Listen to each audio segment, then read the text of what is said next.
வணக்கம் நண்பர்களே, இன்றைக்கு நாங்கள் செய்ய போகிறது கொழுக்கட்டை. அதுக்கு தேவையான மா எடுத்து வச்சிருக்குது, சர்க்கரை, தேங்காய் பூ, பயறு அவிஞ்சு கொண்டிருக்கு. பயறு அவிக்கணும், அவிஞ்சு கொண்டிருக்குது. இப்போ நான் எப்படி மா குழைக்கிறதுன்னு காட்டுறேன். அப்படி குழையுங்க நீங்கள். இப்போ இடியப்பத்து குழைக்கிற மாதிரி தான் மா குழைச்சி எடுக்கணும்.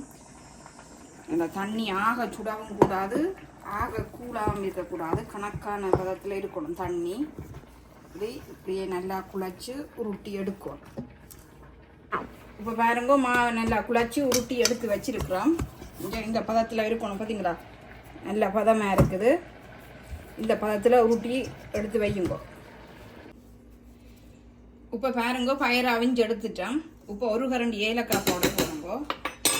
மற்றது தேங்காய் ஒரு கப் எடுத்து வச்சுருந்தாங்க, அதை முழுக்க போடுங்க. அதுக்குள்ள ஒரு கப்பு சர்க்கரை எடுத்து வச்சுருந்தாங்க, அதையும் போடுங்க. எல்லாத்தையும் போட்டுட்டு நல்லா கரண்டியால் கிளறுங்கோ. கொஞ்சம் பயறு சூடாக இருக்க சர்க்கரையை போட்டால் தான் கொஞ்சம் சர்க்கரை கரைஞ்சு நல்ல பதத்தில் வரும். இப்படியே இருக்கட்டும் கொஞ்சம் நேரத்துக்கு. இந்தளவுக்கு மாவிடுங்கோ. எடுத்துட்டு இப்படி கையில் வச்சு உருண்டை ஆக்கி போட்டு இப்படி இப்படி இப்படி இப்படி தட்ட அது ஒரு ஷேப்புக்கு வரும். பார்த்தீங்கன்னா ஒரு ஷேப்புக்கு வந்திருக்குது. அதை இப்படி கையால் இப்படி தட்ட இந்த விளிம்பில் பிடிச்சி அமர்த்தணும். அமர்த்த அது பெருசாகி கொண்டு வரும். ஒரு கப்பின்ற ஷேப்புக்கு வரும். அது ஒரு கப்பு எப்படி இருக்கும் கப், அதுவும் அந்த ஷேப்புக்கு வர.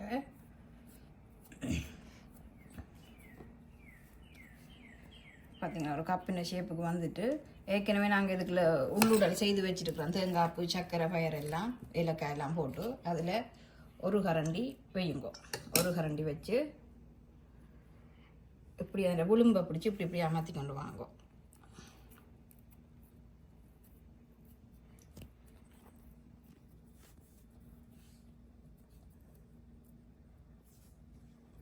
இப்போ பார்த்தீங்கன்னா அப்படி வந்துட்டுது.